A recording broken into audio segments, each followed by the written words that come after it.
Hello everyone, welcome to beat the street. तो आज हम बात करने वाले हैं यहाँ पे टाटा केमिकल्स के बारे में। इस वीडियो में मैं आपको टाटा केमिकल्स से रिलेटेड सारी जानकारी दूंगा, उसके पूरे फंडामेंटल एनालिसिस करेंगे। साथ ही में कंपनी के बिजनेस के बारे में जानेंगे, कंपनी करती क्या है। और यहाँ पे investor presentation, management comment, dividend, सभी तरह के टेक्निकल एनालिसिस, और यहाँ पे हम आपको अंत में शेयर होल्डिंग पैटर्न का यहाँ पे एनालिसिस करेंगे। और आपको पिछले 10 क्वार्टर के यहाँ पे हम लोग टाटा केमिकल्स के रिजल्ट देखेंगे और कैसी रही है शेयर परफॉर्मेंस। ये सारी चीज़ें पूरे कंप्लीट फंडामेंटल और टेक्निकल एनालिसिस करेंगे। और अंत में हम आपको ये बताएंगे कि इसमें आपको क्या करना चाहिए, बाय करें, सेल करें या होल्ड करें। अगर आप हमारे चैनल पे पहली बार आ रहे हैं तो हमारे चैनल को ज़रूर सब्सक्राइब करें और बेल आइकन को ज़रूर दबाएं सभी तरह के स्टॉक टिप्स और स्टॉक अपडेट के लिए। और अगर अभी तक आप हमारे यहाँ पे मार्केट टिकर चैनल को यहाँ पे अभी तक आपने ज्वाइन नहीं किया है, जिसके अंदर हम लोग टेलीग्राम जो चैनल है हमारा, वहाँ पे 24/7 आवर्स हर तरह की न्यूज़ ऑटोमेटेड फीड के थ्रू अपडेट होती है, सभी बड़े बड़े न्यूज़ सोर्सेज से, भले आप CNBC लो चाहे 18 तो अगर आपने नहीं ज्वाइन किया है तो आप अभी जाएं टेलीग्राम पे, यहाँ पे लिखिए बीट द स्ट्रीट लिखेंगे तो जो आपको यहाँ पे टेलीग्राम का चैनल दिखेगा, आप उसमें 1800 लोग कुछ ज्वाइन हो चुके हैं, आप उसे ज्वाइन कर सकते हैं। नहीं तो लिंक इन डिस्क्रिप्शन के थ्रू भी जा सकते हैं। ये वीडियो थोड़ा बड़ा हो सकता है, लेकिन आप पूरा ज़रूर देखिएगा अगर आपको टाटा केमिकल्स के बारे में जानना है और टाटा केमिकल्स में आपके लगे हुए हैं बहुत सारे पैसे और आप है लॉन्ग टर्म इन्वेस्टर। चलिए, अगर हम बात करें कंसोलिडेटेड रेवेन्यू, जो हाईलाइट मैनेजमेंट यहाँ पे देता है सबसे ऊपर ही ऊपर, वो ऐसी चीज़ देता है जो सबसे अच्छी होती है रिजल्ट्स के अंदर, जो कि है रेवेन्यू, जो 11% से बड़ा है। और यहाँ पे कंपनी ने 10 रुपये का डिविडेंड डिक्लेयर किया है। हर बार की तरह मैं वापस बोलूँगा, ये करीबन 900 रुपये का शेयर है, इस पर केवल 10 रुपये का डिविडेंड मिल रहा है। तो अगर आप यील्ड देखोगे तो बहुत ही कम है। तो कभी भी डिविडेंड के चक्कर में अपने को कोई भी ट्रेडिंग नहीं करना है। हमसे बहुत जने कमेंट में पूछते हैं कि हम लोग इतनी तारीख तक होल्ड करेंगे तो डिविडेंड मिलेगा क्या। देखिए, बहुत सिंपल सा होता है, एक्स डिविडेंड इफेक्ट होता है। आज अगर 900 भाव चल रहा है और आज जो रखता है उसको अगर 10 रुपये का डिविडेंड मिलेगा तो कल ऑटोमेटिकली भाव यहाँ पे 890 हो जाएगा। तो आपको यहाँ किसी भी तरह का आर्बिट्राज गेन नहीं होगा। ये एकदम परफेक्ट मार्केट है, यहाँ पे आर्बिट्राज गेन नहीं होता है। चलिए, रिजल्ट्स की बात करें तो रिजल्ट्स काफ़ी ख़राब रहे हैं। यहाँ पे अगर आप देखोगे तो जो एक्सपेक्टेशंस थी उसके मुताबिक नहीं रहे हैं। और ये पीछे बहुत बड़ा रीज़न है कि टाटा केमिकल्स का शेयर नहीं चल रहा है, जबकि बाकी केमिकल्स के जो शेयर है वो भाग रहे हैं। अगर हम देखें पिछले एक महीने में यहाँ पे टाटा केमिकल्स ने कुछ खास यहाँ पे तेज़ी नहीं दिखाई है। लगभग जो 920 रुपये था, अभी यहाँ पे केवल 880 चल रहा है, इवन नेगेटिव परफॉर्म किया है। तो ये सारी चीज़ें हैं। चलिए, अगर हम बात करें कंपनी के यहाँ पे सबसे पहले फिनेंशियल रिजल्ट्स की, तो यहाँ पे स्टैंड अलोन बेसिस पे यहाँ पे 15% से इनकम बढ़ती है 841 करोड़। अगर आप इसे यहाँ पे कंपेयर करते हैं last Y on Y basis पे, उसी के अलावा यहाँ पे अगर आप देखोगे प्रॉफिट आफ्टर टैक्स जो है कंपनी का यहाँ पे 120 करोड़ रहता है, और जो कि बड़ा है यहाँ पे क्यू ऑन क्यू बेसिस पे बहुत ही कम। अगर आप देखोगे केवल 2 करोड़ से यहाँ पे क्यू ऑन क्यू बेसिस पे बढ़ा है। कंसोलिडेटेड बेसिस पे अगर मैं बात करूँ तो कंपनी के जो ऑपरेशन से 11% से बड़े हैं। 2600 करोड़ का रेवेन्यू रहा है। पिछले साल जो ये रेवेन्यू था 2338 करोड़ था। अगर हम बात करें प्रॉफिट आफ्टर टैक्स की तो 29 करोड़ रुपए प्रॉफिट रह गया, जो 85% डाउन हो गया है पिछले साल से, 198 करोड़।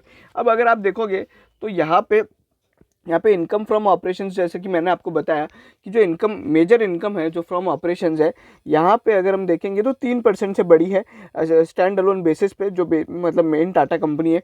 और यहाँ पे अगर आप देखोगे जो प्रॉफिट है यहाँ पे FY20 के लिए अगर हम बात करें, यहाँ पे अगर आप बात करते हैं FY20 के लिए 480 करोड़ का लगभग प्रॉफिट है, जो 29% से डाउन हुआ है। कंसोलिडेटेड बेसिस पे देखें तो पूरी जो साल की इनकम रही है वो 10,200 करोड़ रही है, और यहाँ पे जो पैट है वो 58% से कम हुआ है। अब यहाँ पे जो अगर आप देखोगे यहाँ पे 85% से कम हुआ है इस क्वार्टर के अंदर, ओवरऑल यहाँ पे 58% से कम हुआ है। तो इसके पीछे जो एक रीज़न है मैं आपको बता देता हूँ, वो रीज़न क्या है। बेसिकली कंपनी ने कुछ वन टाइम एक्सपेंस लिया है, जिसके कारण यहाँ पे कंपनी के रिजल्ट खराब है। उसके बारे में हम लोग थोड़ा और डिस्कस करेंगे। यहीं पे अगर आप देखोगे यहाँ पे जो रिपोर्टिंग सेगमेंट है, इसके अलावा और कोई है नहीं। तो देखिए, अगर आप देखोगे जो रिपोर्टिंग सेगमेंट्स में यहाँ पे 2 तरह के हैं, बेसिक केमिकल प्रोडक्ट्स। देखिए, बेसिक केमिकल्स प्रोडक्ट में अगर आपको एग्जाम्पल के तौर पर एकदम सादी भाषा में समझाऊँ तो आप बेसिक केमिकल प्रोडक्ट्स में आप मान लीजिए नैनो, ठीक है। और यहाँ पे स्पेशलिटी प्रोडक्ट्स में आप मान लीजिए BMW या ऑडी, ठीक है, ये वाले जो बिजनेस होता है ये बहुत मार्जिन का होता है, और ये वाला जो बिजनेस होता है ये कंपनी बहुत लोग बनाते हैं।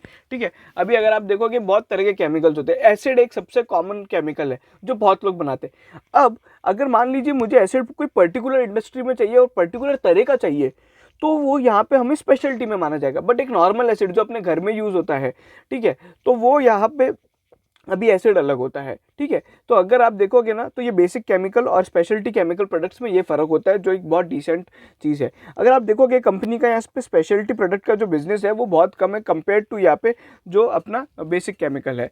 तो ये सारी चीज़ें थी। अगर हम बात करें वन टाइम एक्सपेंस वगैरह की भी मैं आपको बता देता हूँ। देखिए, वन टाइम एक्सपेंस अगर आपको जानना है वो क्या हुआ है, देखिए 45 करोड़ का यहाँ पे बैंक कंपनी ने हिट लिया है। अगर आप देखोगे 45 करोड़ यूएस ऑपरेशंस का हुआ है। यूएस ऑपरेशंस जो थे, क्योंकि इनके कुछ एनर्जी प्राइजेस थे यहाँ पे, अगर पोलर वॉर्टेक्स करके एनर्जी प्राइजेस के अंदर यहाँ पे तेज़ी देखने को मिली, जिसके कारण इनको वन टाइम एक्सपेंस बुक करना पड़ा है। उसी के साथ यूके के ऑपरेशंस में भी एक प्रॉब्लम हो गई है, टैक्स एसेट राइट ऑफ करनी पड़ी 16.5 करोड़ की, और 7.5 करोड़ की refinance cost impacted due to floods. तो यूके में फ्लड्स वगैरह के कारण और यूएस में ये कारण के, ये 3 यहाँ पे फिगर हैं जो यहाँ पे वन टाइम एक्सपेंस है, जो बार बार रिपीट नहीं होंगे। ठीक है, वहीं पे अगर आप देखेंगे तो स्ट्रॉन्ग कैश फ्लो है फ्रॉम ऑपरेशंस 2000 करोड़ का रहा है, जो पिछले साल से अगर आप कंपेयर करते हैं तो 1780 करोड़ था। वहीं पे जो डिमांड है सोडा ऐश और की यहाँ पे अगर आप देखोगे और रिलेटेड प्रोडक्ट की, नॉर्थ अमेरिका और केनिया और यूके में जो इनके मेन मार्केट है, वो यहाँ पे सीक्वेंशियली इंप्रूव होंगे इस साल में। तो ये मैनेजमेंट पॉजिटिव है, सीक्वेंशियली इंप्रूव होंगे इस साल के अंदर। उसी के अलावा अगर हम देखें, contract price for the calendar year are lower, export spot prices are seeing positive. देखो, अब मैं एक सिंपल सा बताता हूँ, यहाँ पे क्या है, जो मेन इनका बिजनेस है सोडा ऐश का है, उसकी जो यहाँ पे प्राइस है वो यहाँ पे उस कंट्री के अंदर, यूएस के अंदर तो सस्ती है, बट यहाँ पे एक्सपोर्ट की जो प्राइसेस है वो थोड़ी बढ़ रही है। उसी के अलावा प्लांट कैपेसिटी जो यूटिलाइजेशन है वो यहाँ पे हाइयर रहा है। देखिए, प्लांट कैपेसिटी यूटिलाइजेशन एक बहुत इंपॉर्टेंट होता है। अगर मान लीजिए मेरा 100 टन की कैपेसिटी का है और वहाँ पे मैं अगर 80 टन यहाँ पे कैपेसिटी यूटिलाइज करता हूँ, तो मेरा जो अनयूटिलाइज कैपेसिटी केवल 20 टन होता है, जिससे मेरा जो फिक्स्ड कॉस्ट है वो जितना ज़्यादा मैं कैपेसिटी यूटिलाइज करूंगा उतना ज़्यादा रिकवर होगा, उतना ज़्यादा प्रॉफिट होगा। तो प्लांट कैपेसिटी यूटिलाइजेशन हायर होगा तो उतना अच्छा है। अब यहाँ पे Q4 में इसलिए हाई था क्योंकि यहाँ पे अगर आप देखोगे तो पिछले Q4 में अप्रैल से मार्च के बीच में कहीं पे भी किसी भी तरह की कोविड-19 सिचुएशन की प्रॉब्लम नहीं थी। वहीं पे अगर आप देखोगे rallies India reported Q4 consolidated revenue यहाँ पे 471 करोड़, और उसकी जो पैट ग्रोथ है वो यहाँ पे 8 करोड़ की रही है। ठीक है, तो ये सारी चीज़ें, रैलीज इंडिया इनकी एक ग्रुप कंपनी है। चलिए, और अब यहाँ पे अगर आप देखोगे सोडा ऐश यहाँ पे जो डिमांड है वो इम्प्रूव हुई है। ठीक है, और बायकार्ब डिमांड जो होती है वो यहाँ पे स्टेडी रही है। कुछ यहाँ पे डिस्क्रिप्शन यहाँ पे देखने को मिले Q1 के अंदर। अब अगर आप देखोगे volume remains flat on yearly basis. ठीक है, फिर यहाँ पे डिस्ट्रीब्यूशन नेटवर्क कंपनी ने अपना स्ट्रॉन्ग किया नॉर्थ अमेरिका, यूएस और साउथ एशिया में। उसी के अलावा rallies India new brand architecture roll out underway, successfully launch 4 new products in crop care and 6 in crop nutrition and seed segment. Basically वो agrochemical based company है, तो ये सारे काम करती है। उसके अलावा स्ट्रॉन्ग कलेक्शंस देखे गए, ऑप्टिमम कैश फ्लो है और डिजिटल इनिशिएटिव्स लिए हैं। तो ये सारी चीज़ें ओवरऑल अगर आप देखोगे ना तो जो रिजल्ट्स हैं वो बहुत ही डिसेंट है। ठीक है, इसमें ज़्यादा कुछ खास नहीं है। अगर आप देखोगे यहाँ पे सोडा ऐश और बायकार्ब की डिमांड यहाँ पे अगर आप देखोगे प्री कोविड लेवल्स पे आई है। सीमेंट डिमांड जो इनके यहाँ पे मेन जो इंडस्ट्री जो इसे कंज्यूम करती है, तो यहाँ पे अगर आप देखोगे तो ओवरऑल यहाँ पे काफ़ी अच्छे रिजल्ट्स रहे हैं। एक बार हम देखेंगे, मतलब अच्छे नहीं है, मतलब बेसिकली डिसेंट रिजल्ट है, मतलब एक खास कुछ नहीं है उसमें। तो यहाँ पे अभी क्या है कि केमिकल कंपनीज के शेयर अगर आप देखोगे तो बहुत तेज़ी से बढ़ रहे हैं, और यहाँ पे केमिकल स्टॉक्स में यहाँ पे एक अच्छे खासे रिजल्ट की एक्सपेक्टेशंस थी। बट अभी 2 कंपनियों ने यहाँ पे अपने को रिजल्ट में प्रॉब्लम क्रिएट करी, एक तो अतुल लिमिटेड और एक टाटा केमिकल, और ये दोनों इंडिया की सबसे वन ऑफ द बड़ी कंपनीज है। तो इन दोनों ने यहाँ पे निराश किया है, और टाटा केमिकल का स्टॉक तो वैसे भी केमिकल स्टॉक्स में सबसे ज़्यादा अंडर परफॉर्म करता हुआ दिखाई दिया है। और उसके पीछे रीजन है उनकी जो भी डिमांड वगैरह, उनके जो भी प्रोडक्ट्स है वो बहुत ही लिमिटेड है और उनमें ज़्यादा कुछ डिमांड नहीं देखी गई है। ठीक है, अभी अगर हम जो इनके एमडी और सीईओ हैं उनका कमेंट देख लेते हैं। उन्होंने बोला सिक्वेंशियली इंप्रूवमेंट है देखने को मिला है डिमांड यहाँ पे इस क्वार्टर के अंदर। उसी के अलावा यहाँ पे सेकंड वेव के कारण यहाँ पे उनकी प्रायोरिटी है health and safety of employees, several initiatives to cater well being of the employees and communities. आपकी जो प्रॉफिट्स है जो यहाँ पे म्यूटेड रहे हैं उसके पीछे यूएस और यूके का यहाँ पे रीफाइनेंसिंग कॉस्ट का वन टाइम एक्सपेंस है। उसी के अलावा witnessing strengthening of spot soda ash prices which will ease margin pressures sequentially in coming quarters, मतलब सोडा प्राइस जो है वो कंपनी का मानना है कि वो बढ़ेंगे, जिसके कारण हमारे मार्जिन्स बढ़ेंगे। उसी के अलावा कंपनी ने बताया कि अब यहाँ पे जो टाइम बाउंड कमीशनिंग और capacities of Mithapur and Dahej coupled with growth of specialty products are critical steps towards transformation of the company. ये कंपनी के ऑनगोइंग यहाँ पे प्रोडक्ट एक्सपेंशन हैं, जिसके अंदर यहाँ पे वो स्पेशलिटी केमिकल प्रोडक्ट्स को अपना यहाँ पे जो बिजनेस है उसको बढ़ाएगी। अब अगर मैं बात करूँ कंपनी के कुछ यहाँ पे इन्वेस्टर प्रेजेंटेशन से, जहाँ पे आपको बहुत सारी डिटेल्ड इंसाइट मिलेगी। अगर जर्नी सो फार में मैं बात करूँ तो पहले इनने अपना यूरिया बिजनेस डाइवर्स्ट किया, फिर फॉस्फेट फर्टिलाइजर को डाइवर्सिफाई किया। उसके बाद अगर यहाँ पे कंपनी ने एक सिलिका प्लांट एक्वायर किया था। उसी के अलावा प्रीबायोटिक यहाँ पे जो प्लांट है उसको चालू किया था। ये सब कंपनी के प्रोडक्ट है, ठीक है ना। यूरिया, अगर आप ये देखोगे फॉस्फेट फर्टिलाइजर, इसमें अपने ज़्यादा समझने की बात नहीं है। फिर कंपनी ने यहाँ पे इन्वेस्टमेंट किया 2400 करोड़ का मिथापुर एक्सपेंशन के लिए, मिथापुर में जो इनका प्लांट है उसमें यहाँ पे किया। फिर 2020 में एक बहुत बड़ा यहाँ पे बिजनेस डाइवर्सिफिकेशन होता है, कंज्यूमर प्रोडक्ट बिजनेस को यहाँ पे टाटा कंज्यूमर को बेच दिया गया, जिसके अंदर अपना जो टाटा सॉल्ट वाला बिजनेस था वो चला गया है, ठीक है। अब टाटा सॉल्ट वाला बिजनेस टाटा कंज्यूमर के पास है। और अब FY21 के लिए कंपनी को यहाँ पे कंपनी ने बोला हम एक R&D ड्रिवन केमिस्ट्री कंपनी है, बेसिकली केमिकल कंपनी के फुटप्रिंट्स कहाँ का है, 4 कॉन्टिनेंट में काम करती है, 5000 एम्प्लॉइज, 13 प्लांट्स है और यहाँ पे 3 R&D यहाँ पे है। R&D एक केमिकल कंपनी के लिए बहुत इंपॉर्टेंट होता है, क्योंकि R&D में नए नए प्रोडक्ट का डेवलपमेंट होता है। देखिए करंट स्ट्रेटेजी कंपनी क्या थी, बेसिक केमिकल प्रोडक्ट्स बनाना और स्पेशलिटी केमिकल प्रोडक्ट्स बनाना, ठीक है। अब यहाँ पे कंपनी की स्ट्रेटेजी क्या हो गई है, परफॉर्मेंस मटेरियल बनाएगी, न्यूट्रिशन साइंस और एग्रो साइंस। अब मैं आपको बता दूं परफॉर्मेंस मटेरियल क्या होते हैं। परफॉर्मेंस मटेरियल बेसिकली किसी भी कंपनी में किसी भी ऑपरेशंस की यहाँ पे परफॉर्मेंस को सुधारना, जैसे एक ग्रीस है ना, ग्रीस एक परफॉर्मेंस मटेरियल है, तो इस तरह के प्रोडक्ट बनाएगी। लीडरशिप मेंटेन करेगी सोडा ऐश के अंदर, और यहाँ पे कॉस्ट कॉम्पिटिटिवनेस और सिलिका नैनो मटीरियल्स पोर्टफोलियो को यहाँ पे इंप्रूव करेगी। उसी के अलावा सॉल्ट पोर्टफोलियो इंटू यहाँ पे जो वैल्यू एडिशन है उसमें यहाँ पे इंप्रूवमेंट देखने की सोच रही है। वहीं पे न्यूट्रिशन प्रोडक्ट्स यहाँ पे एक्सट्रैक्शन एंड फर्मेंटेशन प्लेटफॉर्म्स यहाँ पे गोइंग फॉरवर्ड स्ट्रेटेजी रहेगी। एग्रो साइंस के अंदर क्रॉप प्रोटेक्शन और यहाँ पे क्रॉप न्यूट्रिशन और सीड सेगमेंट के अंदर यहाँ पे कंपनी काम करेगी, जिसके अंदर यहाँ पे इंटरनेशनल बिजनेस डेवलपमेंट यहाँ पे पार्टनरशिप वगैरह करेगी और यहाँ पे डोमेस्टिक फॉर्मुलेशन बिजनेस को यहाँ पे बढ़ाएगी। उसी के अलावा अगर हम देखें यहाँ पे 3rd लार्जेस्ट ये लोग वर्ल्ड में सोडा ऐश के प्रोड्यूसर हैं और 6th largest producer of sodium bicarbonate. तो ये कंपनी के 2 मेन प्रोडक्ट है जो जिस पे ये लोग काम करते हैं। सोडा ऐश सबसे बड़ा प्रोडक्ट है। कंपनी के कुछ जो प्लांट्स है उसके बारे में जान लें। मिथापुर जो प्लांट है वो सबसे बड़ा है इंडिया के अंदर, जिसके अंदर यहाँ पे करीबन जो सोडा ऐश की कैपेसिटी है 8,75,000 TPA यानी टन्स पर एनम। फिर बायकार्बोनेट की 1 लाख की है और IVSD की यहाँ पे 1,35,000 की है। फिर एक है मम्बट्टू, कुडाकोर और रैलीज इंडिया वाला जो प्लांट है, जिसके अंदर यहाँ पे एग्रोकेमिकल्स वाली चीज़ें बनती है, मतलब जो अपने इंसेक्टिसाइड्स, फंगीसाइड्स और ये सारी चीज़ें बनाई जाती है, जो कि यहाँ पे प्लांट दहेज और अंकलेश्वर में है, ठीक है। अगर हम बात करें यहाँ पे जो R&D फैसिलिटीज़ है कंपनी की, तो यहाँ पे R&D फैसिलिटीज़ के बारे में जानकारी दी है जो हमारे लिए इतनी ज़्यादा कुछ खास नहीं है। अगर आप देखें कंपनी के पास 152 पेटेंट्स है और 93 एक्टिव एप्लीकेंट्स है। अगर आप देखोगे 152 पेटेंट्स का मतलब क्या होता है, देखिए पेटेंट्स मतलब कंपनी के ऐसे प्रोडक्ट जो कंपनी ने खुद ने डेवलप किए। ये केमिस्ट्री कंपनी है, ये लोग तरह तरह के यहाँ पे एक्सपेरिमेंट करते रहते हैं। मान लीजिए A+B को अगर हमने मिला के D बनाया है और D अभी तक बाजार में किसी ने नहीं बनाया, तो उसको कंपनी पेटेंट करा लेगी। फिर जो D वाला केमिकल है पूरे बाजार में केवल ये ही बेच सकती है। तो ये सारी चीज़ें हैं। उसी के अलावा अगर हम देखें यहाँ पे जो इंटरनेशनल ऑपरेशंस की बात करें, तो अभी यहाँ पे जो है ये यूएस की कंपनी, यूएस का प्लांट, ये यूके का, फिर ये एक और यूके में है और ये केन्या में है। तो कंपनी के यहाँ पे 3-4 तरह की यहाँ पे 3 कंट्रीज़ में मेन यहाँ पे काम करती है। फिनेंशियल हाईलाइट्स की बात करें, यहाँ पे ये सारी चीज़ें ऑलरेडी डिस्कस की जा चुकी हैं। कैपिटल इन्वेस्टमेंट किया है कंपनी ने।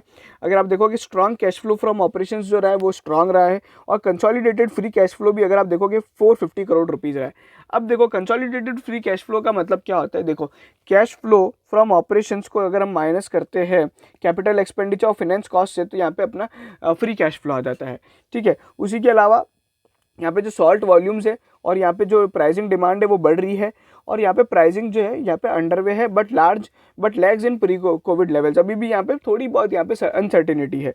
परफॉर्मेंस की बात करते हैं, यहाँ पे अगर आप देखोगे तो जो अपना एबिटा है उसका जो एबिटा मार्जिन है वो 11% रहा है। और अगर हम देखें इसको यहाँ पे जो पिछले साल से कंपेयर करते हैं, तो यहाँ पे 29% डाउन है और यहाँ पे पिछले क्वार्टर से कंपेयर करें तो 40% डाउन है। अगर आप देखोगे कंपनी ने जो डिविडेंड दिया है वो 10 रुपये का दिया है, मैं ऑलरेडी बता चुका हूँ। वहीं पे अगर हम बात करें कंपनी का जो रेवेन्यू है वो 11% बढ़ा है पिछले साल से और 1% बढ़ा है इस साल में। अगर आप देखो सोडा ऐश की वॉल्यूम यहाँ पे कंपनी की इंक्रीज हुई है, IVSD की वॉल्यूम अगर आप देखोगे वो भी इंक्रीज हुई है।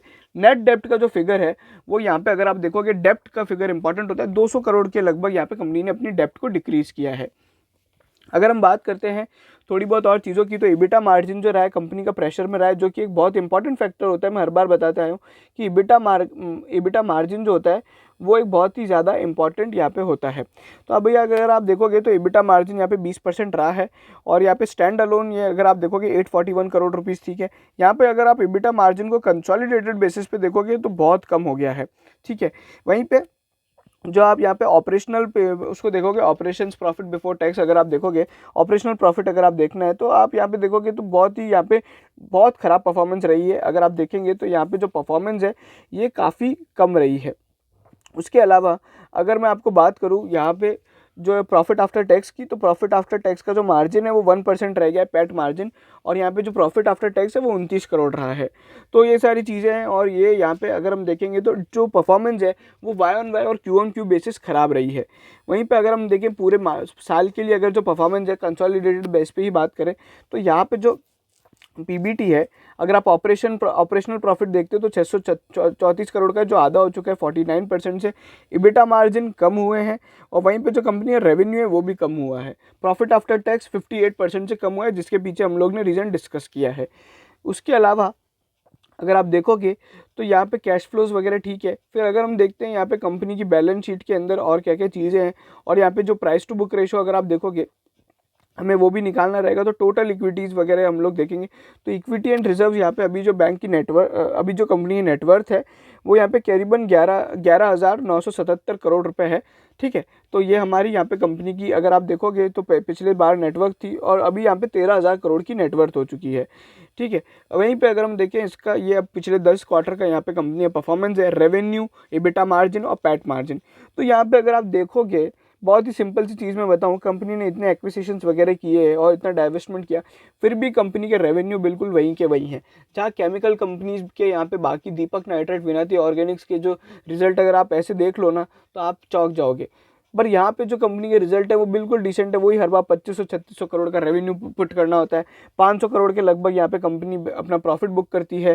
फिर जो पैट मार्जिन अगर आप देखोगे तो बहुत ही कम है, 200 करोड़ के लगभग यहाँ पे पैट डालती है। तो EBITDA और EBITDA मार्जिन पिछले 8 क्वार्टर में तो यहाँ पे इंक्रीज नहीं हुए हैं, ठीक है।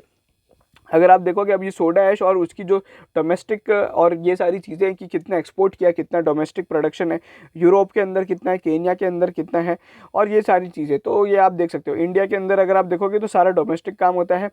सबसे ज़्यादा जो अगर आप देखोगे तो यहाँ पे जो एक्सपोर्ट होता है वो US के थ्रू होता है और फिर केन्या के थ्रू सबसे ज़्यादा होता है।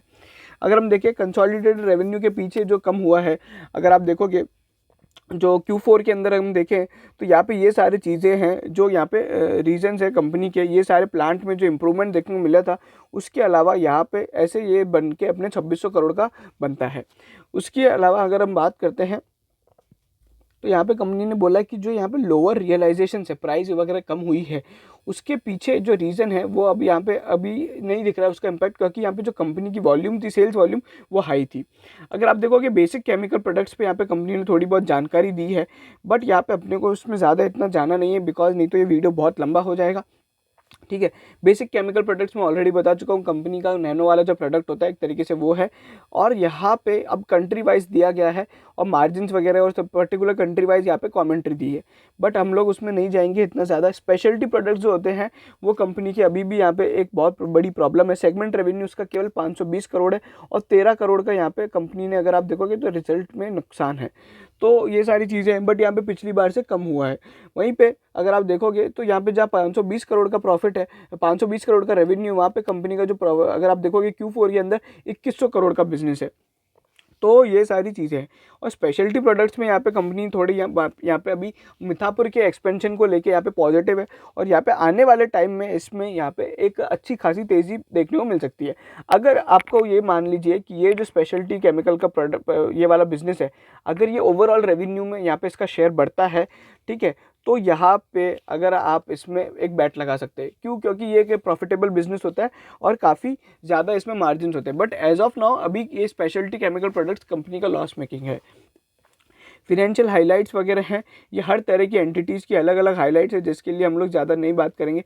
अब ये मेजर कंपनी प्रोडक्ट्स है जिसके अंदर एडिबल सॉल्ट वगैरह और सोडियम कार्बोनेट और ये सारी चीज़ें हैं, जिसके यहाँ पे प्रोडक्शन कितना है, सेल्स कितना है, वो सारा डेटा यहाँ पे कंपनी ने दिया है। तो वो सब आप यहाँ पे देख सकते हैं।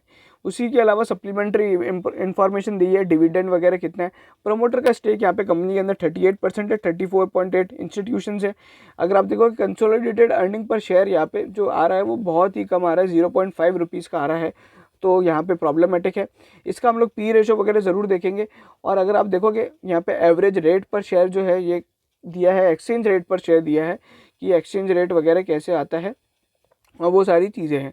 अब अगर यहाँ पे हम लोग देख लेते हैं कंपनी के पी वैल्यूएशंस और बाकी जो बिजनेस की यहाँ पे नेटवर्थ और पीबी रेशो वगैरह है, तो वो हम लोग देख लेते हैं। चलिए, तो अगर हम देखेंगे यहाँ पे कंपनी की जो नेटवर्थ है वो 14,000 करोड़ की है और मार्केट कैपिटलाइजेशन यहाँ पे 19,000 करोड़ का है।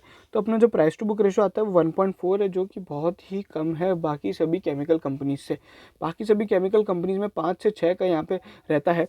वहीं पे अगर हम पी रेशो की बात करते हैं तो यहाँ पे पी रेशो यहाँ पे 36 का है अगर आप इसको कंपेयर करते हो तो। और ईवी टू ईबिटा रेशो जो है वो 12.2 का है।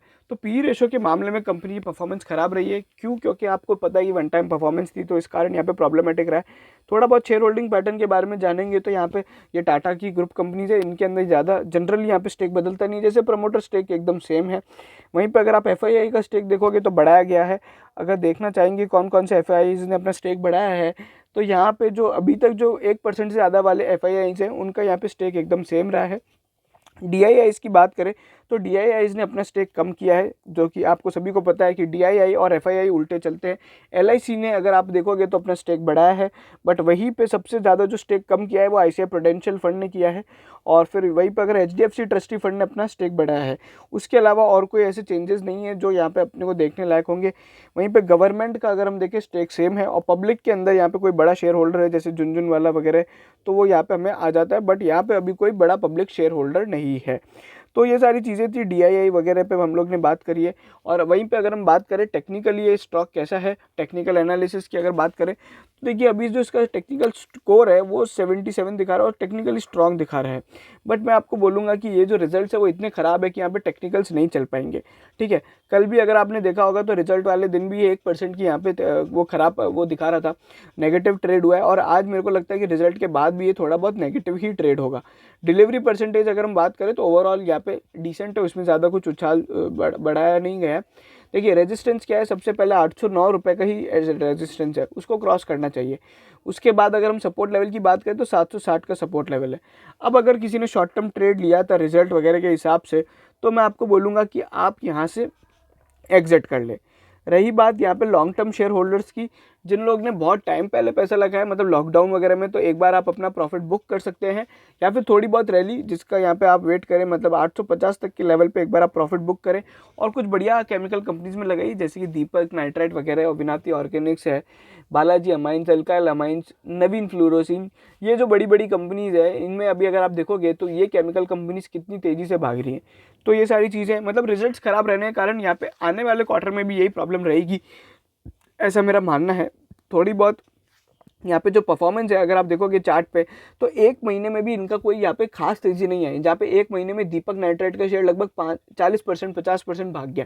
तो ये सारी चीज़ें हैं। अगर आपको किसी ढंग के स्टॉक में पैसा बनाना है तो आप दीपक नाइट्राइट वगैरह जैसी कंपनीज के साथ जा सकते हैं, बट दीपक नाइट्राइट भी एक महंगा स्टॉक है। ठीक है, अभी मैं फाइनल बता देता हूँ, 850 एक यहाँ पे मीडियम टर्म से शॉर्ट टर्म वालों के लिए यहाँ पे टारगेट रहेंगे। बट यहाँ पे जिन्होंने रिजल्ट के हिसाब से ट्रेड लिया था वो अब यहाँ पे एग्जिट कर सकते हैं, क्योंकि अब थोड़ी बहुत गिरावट देखने को मिल सकती है। फिर भी किसी को अगर लॉन्ग टर्म के लिए लेना है तो 750 एक अच्छी खासी बाइंग रेंज है। और फिर आप एक साल के जो टारगेट रहेंगे 950 रुपये तक के यहाँ पे टारगेट के हिसाब से आप यहाँ पे ट्रेड कर सकते हैं। तो आज हम लोग ने टाटा केमिकल्स के बारे में सारी चीज़ें जान ली, स्टॉक टिप्स, स्टॉक एनालिसिस, उसका पूरा share holding pattern, company business क्या करती है, कितना सॉल्ट बनाती है, कितना सोडा ऐश और सोडियम कार्बोनेट वगैरह, ये सारी चीज़ें। तो ये था हमारा टाटा केमिकल्स पे एक पूरा फंडामेंटल एनालिसिस, जो हम लोग को एक बंदे ने रिक्वेस्ट किया था यूट्यूब पे, कमेंट सेक्शन में बोला था कि इस पे वीडियो बनाइए, तो हम लोग ने बनाया। अगर आप इसी तरह का कोई वीडियो चाहते हैं तो आप हमें कमेंट सेक्शन में बताइए, हम ज़रूर बनाएंगे। चैनल को सब्सक्राइब जरूर कीजिएगा, शेयर कीजिए हमारे वीडियो सभी टाटा केमिकल के शेयर होल्डर्स के साथ। आपका बहुत बहुत धन्यवाद।